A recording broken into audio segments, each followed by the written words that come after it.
Sebentar. Ibu-ibu, bapak-bapak, saudari-saudara, salah satu kunci utama dari kepemimpinan Yesus adalah pelayanan. Dia mendapat otoritas, mandat dari Allah Bapa di surga supaya datang ke dunia ini untuk memimpin umatnya, mewartakan kerajaan Allah dan memimpin umatnya. Nah, kunci kepemimpinan itu salah satu adalah melayani.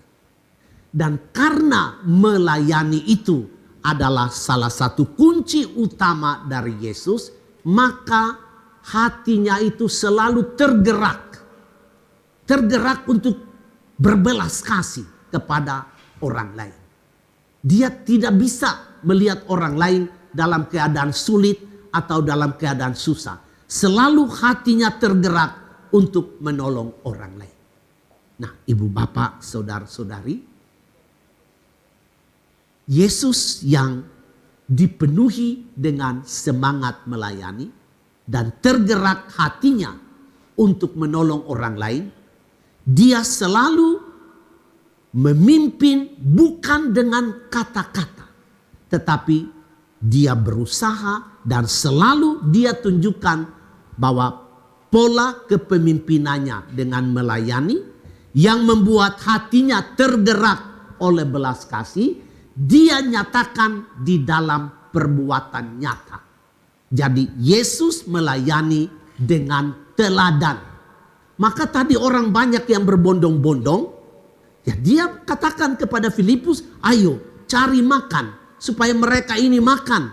Karena mereka sudah mengikuti kita berhari-hari dan mereka akan mati kelaparan kalau mereka tidak makan. Hatinya itu tergerak untuk menolong orang-orang yang berada dalam kesulitan.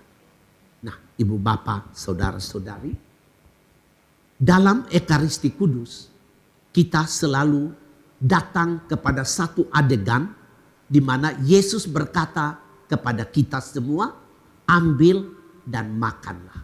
Inilah tubuhku, ambil dan minum sebab inilah darahku. Dia begitu prihatin kepada kita karena kita sedang melakukan satu perjalanan menuju surga. Dan karena perjalanan ini begitu jauh, dia menyediakan dirinya sendiri sebagai bekal untuk menghantar kita masuk ke sana. Tadi saya mulai misa kudus ini dengan mengatakan bahwa kita semua adalah orang-orang miskin yang sedang melakukan perjalanan, dan apa yang kita punya di bumi ini tidak mampu untuk membawa kita masuk ke sana. Kita butuh Yesus. Yesus adalah makanan yang akan membawa kita sampai kepada kehidupan kekal itu. Setelah dia memberi kepada kita tubuh dan darahnya dan kita sambut dengan hati yang kusuk, dia mengatakan begini, perbuatlah ini sebagai kenangan akan aku. Apa yang kita buat sebagai kenangan akan Yesus? Yang kita buat sebagai kenangan akan Yesus adalah kita berbagi. Apa yang ada kepada kita, hidup kita, itulah yang kita bagi seperti Yesus membagi hidupnya, tubuh dan darahnya kepada kita. Dia minta kita, kalau kamu mau mengenang aku, kamu pun harus berbagi satu terhadap yang lain.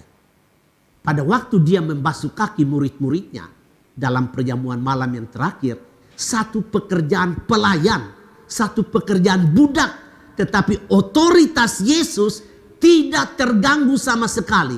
Mandat yang dia dapat dari Allah Bapanya untuk memimpin tidak tercoreng dengan dia membasuh kaki para muridnya itu. Setelah selesai dia basuh kaki para muridnya, dia katakan begini, kamu mengerti tidak apa yang saya buat? Kamu panggil saya guru, memang saya guru. Nah, kalau saya adalah Tuhan dan gurumu membasuh kakimu, kamu pun harus saling membasuh kaki.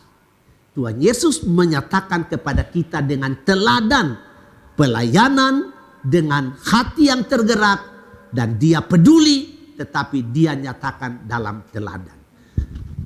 Ibu bapak, saudara-saudari, kita akan meneruskan misa kudus ini dengan kita timba semangat Ekaristi Kudus untuk berbagi kepada orang lain, sebab hati kita peduli karena kita sadar kami hidup di dunia ini untuk saling melayani.